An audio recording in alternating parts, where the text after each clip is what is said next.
This episode is brought to you by Shopify. Do you have a point of sale system you can trust, or is it a real POS? You need Shopify for retail. From accepting payments to managing inventory, Shopify POS has everything you need to sell in person. Go to shopify.com/system, all lowercase, to take your retail business to the next level today. That's shopify.com/system.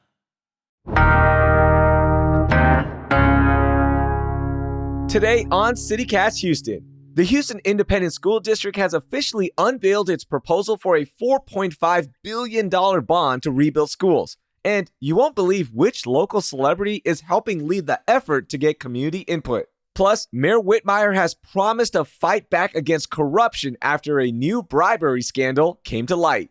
And why are there creepy webs all over our plants? Hey, Houston newsletter editor Brooke Lewis joins me to break down these stories and more to get you ready for the week. It's Tuesday, June 4th. I'm Raheel Ramzanali, and here's what Houston's talking about. Hey, Brooke, good morning. How are you? I'm doing well. How are you doing? I'm doing great. Hey, it is the final week for HISD students before they go on summer break this week. And I want to start with this. Do you remember the last few days of school right before summer break? We would bring our yearbooks in and get funny messages written by our friends. And of course, we would create funny messages, all that.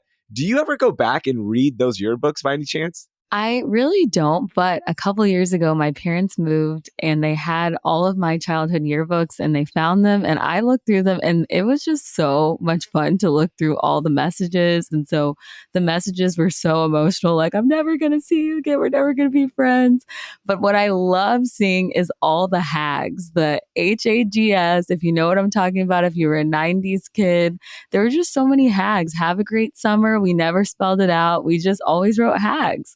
Yeah, we were so exhausted from the school year that we're not going to spell out have a great summer. Instead, we just gave everybody hags. So I go back and read them every summer just to show my daughter, like, hey, this is what we did and this is what it looked like. And she's in elementary school. They sign yearbooks. I didn't sign yearbooks until middle school. So that was kind of weird too. Oh my gosh. It's cool to see that the tradition still lives on because I just feel like these days kids are still just texting their friends throughout the summer. It's not as dramatic as us because we didn't have cell phones. It was kind of like, okay, I'm going to have to call your house. Like, I may not see you. It's going to be an actual break from seeing you or even hearing from you. So I just don't think they're going to understand how dramatic our yearbook messages were. They definitely were dramatic. All right, we got a lot to talk about with stuff that you need to know about going into this week. So, Brooke, start us off. What's your big story that we should know about? Yeah, so my big story has to do with kind of the fallout that continues with the suspended cases around the Houston Police Department. Houston police officials are working now with the Houston Area Women's Center to expand training for sex crimes investigators and also help improve the department's process for notifying victims about updates in their cases.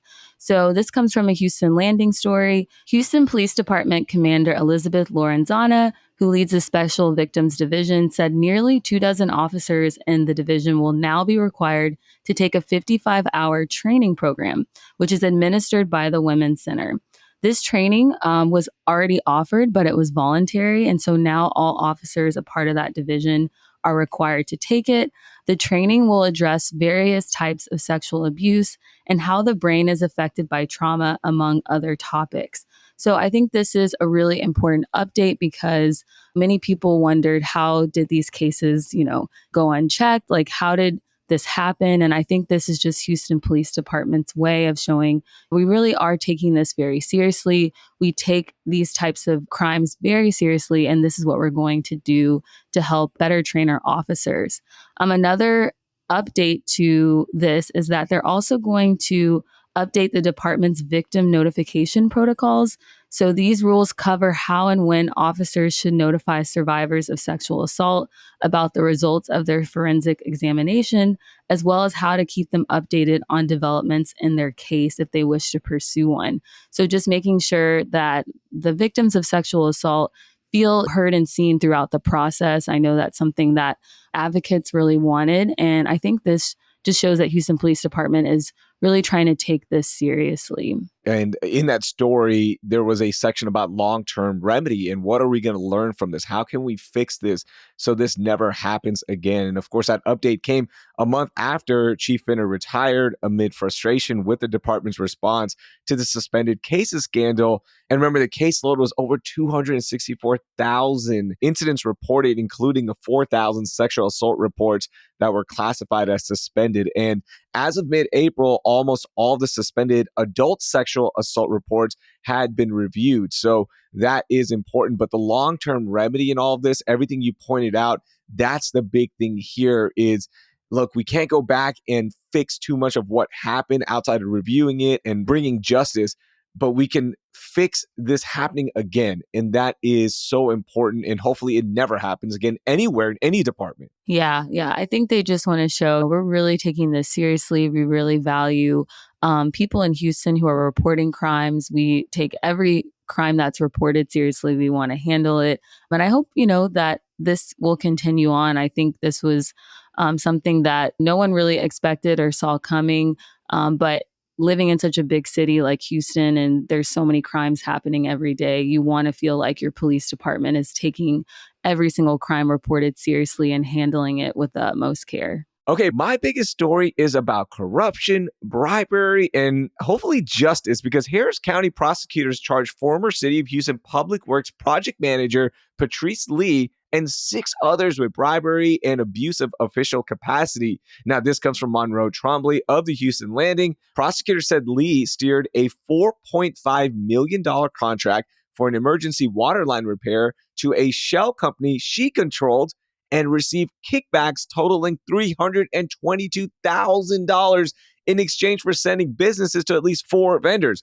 Prosecutors also allege that Lee directed $400,000 of that $4.5 million contract to a shell company owned by her brother. Wow. Harris County District Attorney Kim Ock said that we expect public servants to serve and get poorer, not richer, through their services and for the public to benefit from their sacrifices that are required by public service.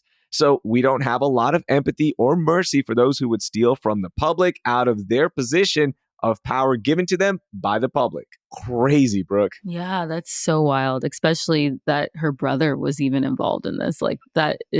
It's just a crazy story. Now, Mayor Whitmire is promising to crack down on corruption and improve employee morale in the city government. He said, I want to say a word to all my department heads. We're watching you. Don't even think about cutting corners, playing favorites, or hiring relatives. Let's run city business as transparent as possible. I will hold people accountable. Whoa. Obviously, the story in itself on Patrice Lee creating those shell companies, but Mayor Whitmire just coming out and letting everybody know that they mean business. Corruption is hopefully done for. And look, again, it sucks that this happened, but it's good that she was caught and that hopefully justice is served and corruption is weeded out. Yeah, that's so crazy. I just feel like these stories, we hear about them every so often about public officials abusing, their position of power to get what they want. And it's just like, this is not why the public entrusts you with handling these large amounts of money, handling city business. You want people that you trust in these positions of power. But I just feel like these stories, we continue to hear them over and over again. And by the way, if you want to read the whole story and all the stories we talk about, you can check out our show notes. Let's get to rapid fire. And we have 3 stories to talk about.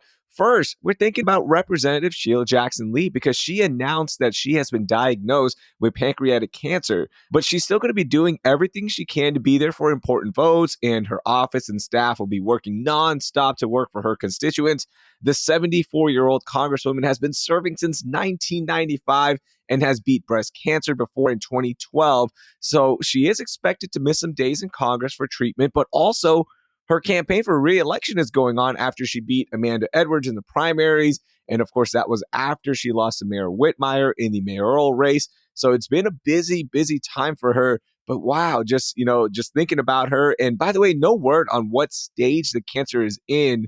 but just hoping that she has a speedy recovery. Yeah, just sending, prayers to her and just good vibes throughout this time. I can't even imagine going through cancer again after beating breast cancer years before. So just sending good thoughts her way, and the CityCast Houston team is thinking of her.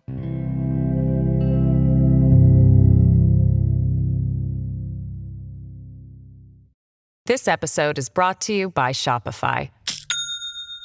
Do you have a point of sale system you can trust, or is it a real POS? You need Shopify for retail. From accepting payments to managing inventory, Shopify POS has everything you need to sell in person. Go to shopify.com/system, all lowercase, to take your retail business to the next level today. That's shopify.com/system. Sign up to The Economist for in-depth curated expert analysis of world events and topics ranging from business and culture to science and technology. You'll get the weekly digital edition, online-only articles, curated newsletters on politics, the markets, science, culture, and China, and full access to The Economist Podcast Plus. The Economist is independent journalism for independent thinking. Go to economist.com and get your first month free. Okay, my next rapid fire story. Are you ready for this one? A former Texas state rep, a former HISD board president, and Scott McClellan from HEB commercials, yes, like that Scott, walk into a room. Okay, this is not a start of a joke, Brooke, but rather the start of HISD's new advisory committee to gather community feedback on the proposed $4.5 billion bond. The full committee has 28 members and includes elected trustees, teachers, community advocates, and parents. But yes, Scott from HEB, those commercials you always see, yes, that goofy Scott who's, who's great on them, and former Texas State Representative Garnett Coleman and former president and current trustee of the Houston Independent School District Board of Trustees, Judith Cruz, will co-chair the advisory committee for this bond. Now, the bond will be used for renovations and upkeep in the district. They also said their goal is to provide safer, healthier, and more modern schools for the future without raising the tax rate. And Erica Smith from News 88.7 had this story. So, Brooke, did you expect to hear Scott from HEB and HISD today in the same story? No, not at all. But I mean, nothing surprises me these days with Houston ISD. I feel like I would love to be a fly on the wall for these meetings just to know what's going on. I feel like normally when you're listening, hearing about bonds, it's not the most exciting thing, but what an interesting group of people in one room. Yeah, and I'm curious how the public will respond to this bond, right? Because of everything that's going on with the public's distrust in Superintendent Mike Miles. But this bond is really focused on improving a lot of campuses that need a lot of work, right? For example, the district wants to devote $1.35 billion of this bond to campus safety, HVAC systems, and updates on testing school facilities to meet environmental standards. And they also want to spend $2.5 billion on rebuilding and renovating schools, another $1 billion on expanding pre-kindergarten and career and technical education. So these are all good things, but I get it. The public is going to be kind of wary because it's coming from Mike Miles' administration. Yeah, and I think with all the recent cuts that were made and the principals and teachers that were asked to resign, I just think there's a lot of distrust within the community with HISD. And so I think it will be interesting to see if this bond gets passed and if people want to move forward with it, because I just think that people are on edge and they're a little leery with anything coming, as you said, out of Mike Miles's mouth and concerning Houston ISD. Yeah, we've even seen flyers that say no trust equals no bond. So yeah, like you got to win that trust, but at the same time, can the public separate that and look at this bond from a perspective of this will help a lot of schools, a lot of students, a lot of teachers, and hopefully a lot of parents will be happy with it. Yeah, we'll see what happens. Every day there's something new with HISD. Okay, our final story for Rapid Fire, and this is a quick update on an episode we did a few weeks ago regarding the Houston janitor strike. SEIU, the union, which represents about 3,000 janitors and their contractors, have reached an agreement which will raise the minimum wage for those janitors and also more hours for overnight janitors. President Elsa Flores said, "We probably have the best contract we've ever had since we organized janitors in Houston. We're extremely proud of what the members were willing to do to get here. So remember in that episode, Elsa Flores was talking about how the members said, yeah, let's go. We're ready to strike. And fortunately, it never got to that point. So congratulations to them. And good to see that these janitors are getting that raise they so much wanted. Yeah. And I think these are the types of workers that just go unseen and unrecognized, but really, without them, the city would not be able to function properly. Those type of workers were highlighted during COVID, those essential workers that still had to go to their jobs while we stayed at home. But I just think that it's a much deserved raise, and glad to see that their long fought efforts paid off. Brooke, it's Tuesday, so you know what that means. We're doing only in H-Town stories that are fun, that are so wacky, sometimes unbelievable that they only happen here in H-Town. What do you got for me? Well, this is just a fun one and a heartwarming one. It's so good to see fellow Houstonian Simone Biles having fun again, competing.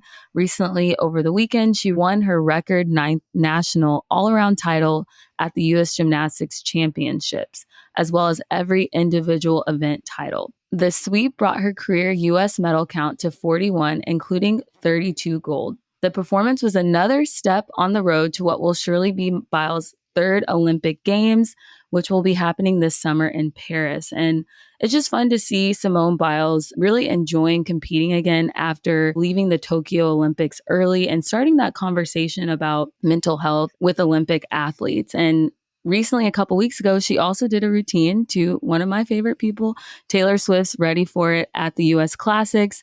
And she did, for the first time since the Olympics, her signature move, the Biles 2, which, seeing that in action is so much fun. So I just really love to see her just having fun and enjoying her time competing once again. Yeah, that's the cool thing. And she even said that she's almost feeling like she's in her prime. Like she's still getting better every single day. Like think about that. That is one of the greatest US athletes ever saying, I'm still getting better, by the way. And yeah, after 2020, when she had the case of the yips, right? Everyone thought that, okay, this might be it. Mm-hmm. And it's also a reminder when we're talking about the Olympics that every 4 years this happens, right? And these athletes are training for 3.5 years and put everything on the line. Like they sacrifice everything for those last 3.5 years for that shot to compete at the Olympics. And when they get there, those who do medal, like it is so impressive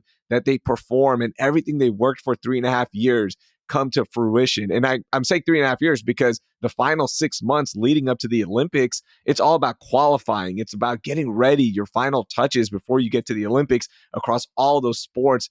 And just imagine that stress, right? All those years, all those practices coming down to one moment. Yes. It's unbelievable. And to see somebody like Simone Biles dominate the way that she has, it makes it so, so impressive. Yeah, I can only imagine competing at the Olympic level over and over again, but then also just competing the way she does and just shining every single time. Mm-hmm. And I really loved like back in 2020 when she started that conversation and really decided to take some time away for herself, because I think as a Black woman, there's a lot of pressure to just be perfect and kind of present that perfect persona. But she really, for me as a Black woman, it made me feel like, it's okay to take some time for yourself, to really take time for your body and rest. So that was really inspiring. Absolutely. Okay, Brooke, my only in H-Town, we've dealt with flooding, derechos, intense heat, and now we're dealing with creepy webs all over our plants. Now, I don't know if you've seen this or not, but plants all across my neighborhood have webs all over them. It looks like spiders are invading, but it's not spiders. It's from something called a fall webworm. Now, thousands of these fall webworms are creating these webs, and these webs aren't too dangerous and they won't hurt the plants too much unless they keep getting attacked for multiple seasons. So don't panic. They look creepy, but if you do want to get rid of them, this is what you do. You literally just pop open the webworm and other predators will come get them, like birds and other critters. So you don't have to like spray down your plants or anything. They look really creepy, but everything's okay. So like, don't panic, everyone. That's why I wanted to bring this story up. That is really creepy, though. I'm like, only here can we get something like a creepy web spidery thing on our plants, and it's fine, it's not harmful. But why is that even happening? Like, it's just only here, only in Houston. Only in H-Town. Only in H-Town do we just get all of this all at once. But yep, that's why we're so strong. That's why we persevere. All right. All right, Brooke, that was a lot of fun. And thank you so much for joining me. I can't wait to do this again, and have a great rest of the week. And by the way, hey, Houston, make sure you guys subscribe. There's some great stuff in your inbox every morning at 6 a.m. Brooke, thank you so much. Thanks so much for having me.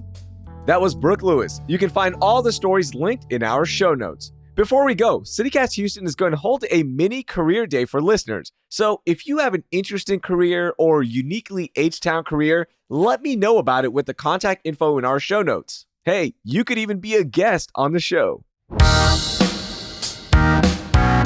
That will do it for today. Thank you for listening, and I hope you learned something new.